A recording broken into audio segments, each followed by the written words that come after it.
अवधूत चिंतन श्री गुरुदेव दत्त श्री स्वामी समर्थ। मी शीतल तुमच्या सगळ्यांचं आपल्या चॅनलमध्ये स्वागत करते, नॅचरल सुरुवात करते।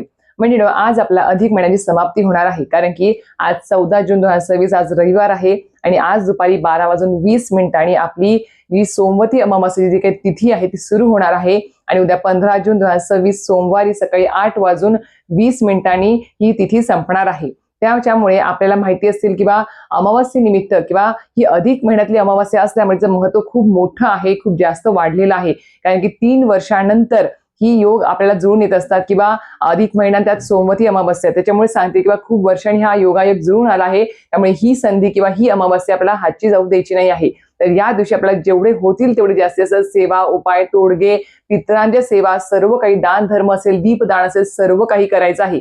आता काल परवाच्या आपल्या व्हिडिओमध्ये तुम्ही पाहिलं असेलच की आपल्याला या सोमवती अमावास्येनिमित्त काही उपाय, तोडगे, काही पितरांच्या सेवा सांगितल्या आहेत, त्या नक्कीच आवर्जून करा।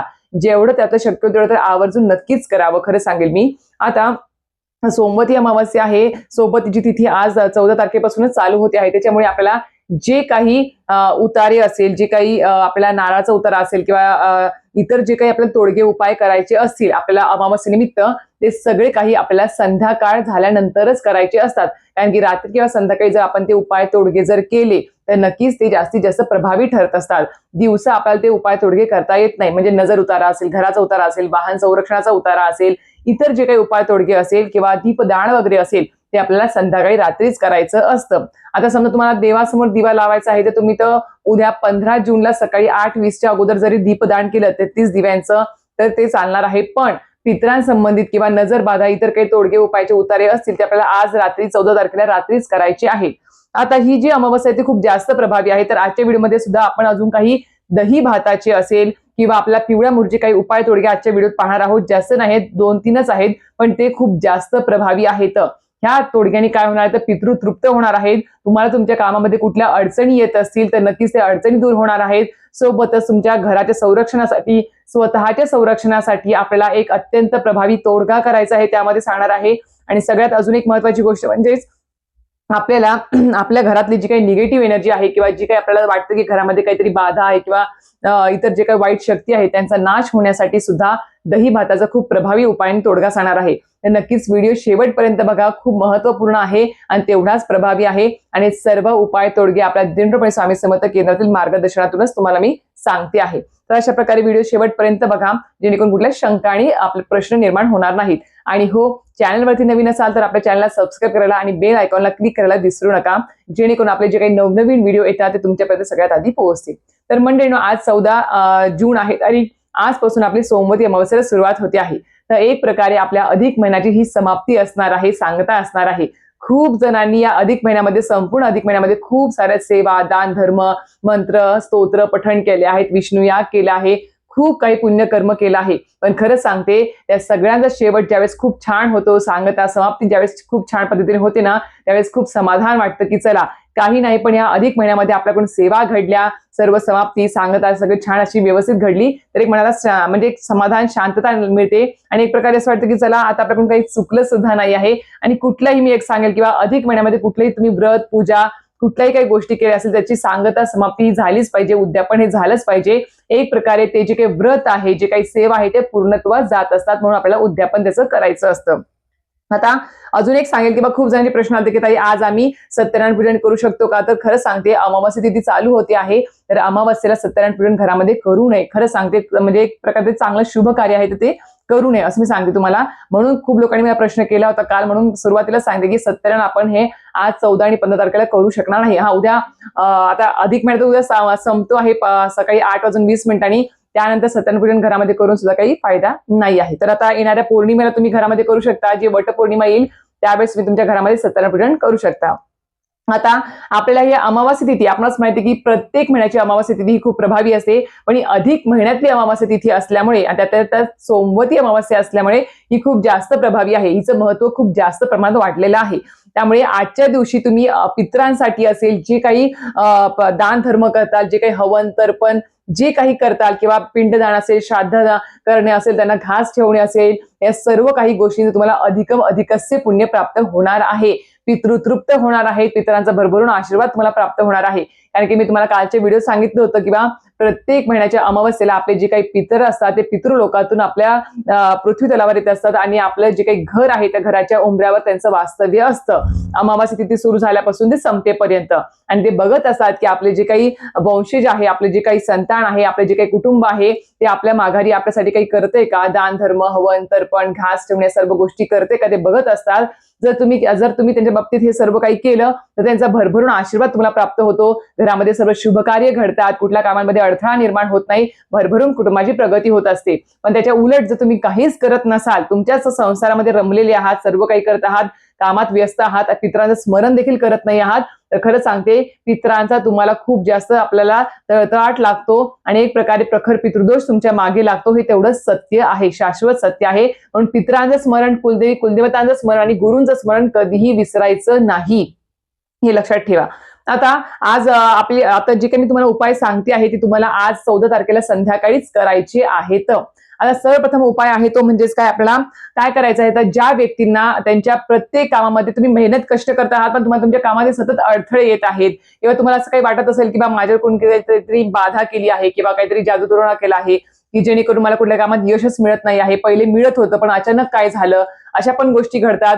कुठला म्हणजे व्यवसाय मंदावलेला असेल किंवा तुम्ही ज्याच्यात काम करत आहात त्यात कामात तुम्हाला यश मिळत नसेल किंवा तुम्हाला स्वतःला वाटतं की मला नजरबाधा झाली आहे किंवा असं काही वाटत असेल किंवा घरातल्या एखाद्या व्यक्तीला तसं होत असेल तर त्या व्यक्तीच्या अंगावरून काय करायचं, सप्तधान्य 7 धान्य घ्यायची आहेत आपल्याला. धान्य तुम्हाला माहिती आहे ती 7 प्रकारची घ्यायची, एकत्र करायची आणि ती तुम्हाला जर त्रास असेल स्वतःला तुमच्या स्वतःवरून ती तुम्हाला तुमच्या पूर्ण शरीरावरून ती ओवाळायची आहे. तुम्हाला 3 वेळेस ती ओवाळून घ्यायची हातात सप्तधान्य घेऊन. आणि किंवा घरातल्या एखाद्या व्यक्तीला ते होत असेल त्रास तर त्या व्यक्तीवरून आपल्याला 3 वेळेस हे सप्तधान्य उतरवायचं आहे आणि आपल्या ते धान्य जे आहे ते आपल्याला जवळच्या जे काही पिंपळाचं झाड आहे त्या पिंपळाच्या झाडाखाली जाऊन आपल्याला ते टाकून द्यायचं आहे आणि तिथेच आपल्याला पितरांचं स्मरण करून ओम नमः भगवते वासुदेवाय जरी स्मरण केलं तरी सुद्धा चालणार आहे किंवा ओम पितृदेवताभ्यो नमः जरी स्मरण केलं तरी चालणार आहे. आणि तिथेच प्रार्थना करायची आहे की माझ्यावरती जी काही बाधा असेल, जी काही नजर बाधा असेल, वाईट शक्तीचा काही त्रास मला होत असेल किंवा मला जे काही कामात अडथळे येत आहे ते सगळे काही वाईट गोष्टी नष्ट होऊन जाऊ देत आणि याच्या पुढे माझ्या सोबत सगळं काही माझं किंवा माझ्या कुटुंबाचं सदैव कल्याणच होऊ देत असं तुम्हाला तिथे प्रार्थना करायची आहे. ते केल्यानंतर तुम्हाला आज संध्याकाळी 14 जून आहे, आज संध्याकाळी तुम्हाला आवर्जून पिंपळाच्या झाडाखाली तुम्हाला दिवा लावायचाच आहे. पिंपळाच्या झाडाखाली आपल्याला माहिती आहे की पितरांचं वास्तव्य असतं, सोबत आपले जे विष्णू आहे ते विष्णू देवता आहेत त्यांचं सुद्धा तिथे वास्तव्य असतं. त्यामुळे आपल्याला आवर्जून पिंपळाच्या झाडाखाली अमावस्या दिवशी आपला दिवा दान करायचा असतो, दिवा लावायचाच असतो, ज्याने पितृ तृप्त होत असतात. हे झालं. दुसरा येतो तो म्हणजेच काय, आता आपल्याला इथे करायचं तो म्हणजे दही भाताचा आपल्याला जो उपाय करायचा तो म्हणजेच काय, तर मी एक सांगेल की तुम्हाला आज 14 तारखेला दुपारी 12:20 अमावस्या चालू होते आहे. तर 12 वाजल्यापासून ते दुपारी 2 वाजेपर्यंतचा हा जो काही टायमिंग असतो तो पितरांना समर्पित असतो.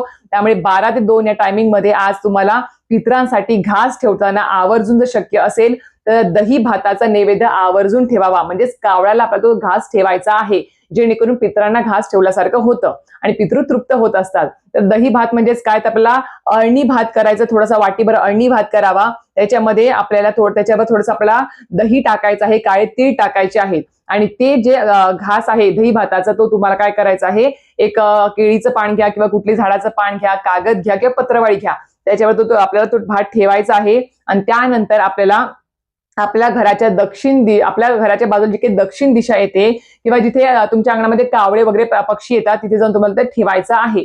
ते ठेवल्यानंतर तिथे तुम्हाला ओम पितृदेवताभ्यो नमः म्हणून स्मरण करायचं आहे, नमस्कार करायचा आहे.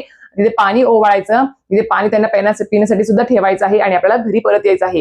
हे झालं पितरांना घास ठेवणे, जेणेकरून पितरांचा भरभरून आशीर्वाद प्राप्त होतो. हे प्रत्येक अमावस्याला केलं तरी सुद्धा चालणार आहे. दुसरा येतो दही भाताचा उपाय म्हणजेच काय, आपल्या घरात जर तुम्हाला वाटत असेल स्वतःच्या वास्तूमध्ये किंवा काही वाईट शक्ती आहे, नकारात्मक ऊर्जा आहे किंवा कधीही कुठल्या नकारात्मक ऊर्जेचा काही त्रास घरामध्ये होणे असं वाटत असेल तर एकच सांगेल की आपल्या घरात जे काही टॉयलेट बाथरूम सोडून आपल्या घरातले जे काही हॉल, बेडरूम किंवा किचन आणि जे काही कानेकोपरे आहेत, म्हणजे कोपरा असतं बघा, एक कॉर्नर असतं आपल्या प्रत्येक रूम मध्ये, त्या प्रत्येक कॉर्नर मध्ये तुम्हाला काय करायचं आहे, वाटीभर अळणी भात, छोटीशी वाटी जरी घेतली तरी चालेल, अळणी भात, त्याच्यावर तुम्हाला काय करायचं आहे, दही टाकायचं आहे, थोडासा गुलाल टाकायचा आहे आणि काळे तीळ टाकायचे आहेत. हे सर्व तुम्हाला एकावर एक टाकायचं आहे भातावरती आणि ते तुम्हाला वाटी जी आहे ती आपल्या त्या बेडरूमच्या, हॉलच्या, किचनच्या प्रत्येक कोपऱ्यांमध्ये ठेवायची आहे. आणि कोपऱ्यामध्ये ठेवताना ती तुम्हाला तिथे 11 वेळेस तो जो कोपरा आहे त्या कोपऱ्यावर तुम्हाला 11 वेळेस वर खाली श्री स्वामी समर्थ म्हणून तुम्हाला ती अशी उतरवायची आहे त्या कोपऱ्याला आणि मग तिथे त्या कोपऱ्यात ती ठेवून द्यायची आहे. ते ठेवल्यानंतर तुम्हाला ती पूर्ण अमावास्या तिथी संपेपर्यंत म्हणजे उद्या सकाळपर्यंत ती वाटी तिथेच ठेवायची आहे. आणि उद्या सकाळी म्हणजेच आपल्याला दुसऱ्या दिवशी ती वाटी जी आहे ती आपल्याला पाण्यामध्ये विसर्जन करून देऊ शकता तुम्ही. तो दही भात आणि जे काही गुलाल आपण ते काळे तीळ टाकून ठेवलं होतं ते पाण्यात विसर्जन करा किंवा सरसमीत निर्मालला जरी टाकलं तरी सुद्धा चालणार आहे. पण नक्कीच करून बघा, खूप प्रभावी आहे, खूप पॉझिटिव्ह वाटतं या सर्व गोष्टी केल्याने.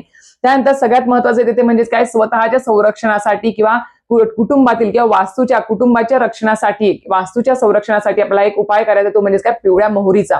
तर काय करायचं आहे, पिवळी मोहरी सगळ्यांना माहिती असेल, धार्मिक दुकानात कुठेही तुम्हाला पिवळी मोहरी भेटून जाईल. तर आज संध्याकाळी 14 तारखेला संध्याकाळीच आपल्याला देवासमोर बसायचं आहे. संध्याकाळी आपण ज्यावेळेस धूप दीप लावू देवासमोर त्यावेळेस देवासमोर बसून आपल्याला आसनावर बसायचं आहे. सुचिरभूत कपडे घालावे, धूप दीप लावावा, हातामध्ये थोडीशी पिवळी मोहरी घ्यायची आहे आणि जी काही अगरबत्तीची रक्षा असते बघा, ती रक्षा सुद्धा त्यात मिक्स करायची आहे. ते रक्षा मिक्स करून हाताची मुठ्ठी बांधायची आणि आपल्याला मनापासून श्रद्धेने आपल्याला 11 वेळेस काल भैरवाष्टक स्तोत्रमचं पठण करायचं आहे. सगळ्यांना माहिती असेल काल भैरवाष्टक स्तोत्रम. ओम देवराज्य सेव्यमान पावनाग्री पंकजम व्यालयज्ञ सूत्र बिंदुशेखरम कृपाकरम नारदादि योगी बिंद वनितम दिगंबरम काशिकापुराधिनाथ काल भैरवम भजे. हे काल भैरवाष्टक स्तोत्रम आहे, ते तुम्हाला 11 वेळेस पठण करायचं आहे या पिवळ्या मोहरी आणि त्या हातातल्या त्या वृक्षावरती. 11 वेळेस काल भैरवाष्टक स्तोत्रम पठण केल्यानंतर तुम्हाला त्याच्या वेळेस तुम्हाला परत 11 वेळेस वल्गा सुक्तमचं सुद्धा पठण करायचं आहे. वल्गा सुक्तम आपल्या नित्यसेवेच्या पोथीमध्ये मागच्या पेजवर दिलेलं आहे आणि सोबतच काल भैरवाष्टक स्तोत्रम सुद्धा नित्यसेवेच्या पोथीत दिलेलं आहे. ज्यांना नाही भेटलं त्यांनी गुगलला सर्च करा, वल्गा सुक्तम तुम्हाला भेटून जाईल. दोन्ही 11 वेळेस पठण करायचे आहेत. त्यानंतर ती जी हातातली पिवळी मोहरी आणि रक्षा आहे ते तुम्हाला थोडं चिमटभर घेऊन प्रत्येक आपल्या घरातल्या कोपऱ्यात टाकायची आहे. प्रवेशद्वारापासून सगळीकडे टाकायची आहे. फक्त टॉयलेट बाथरूम सोडायचं आणि बाकी सगळीकडे आपल्या कानाकोपऱ्यात टाकायची आहे.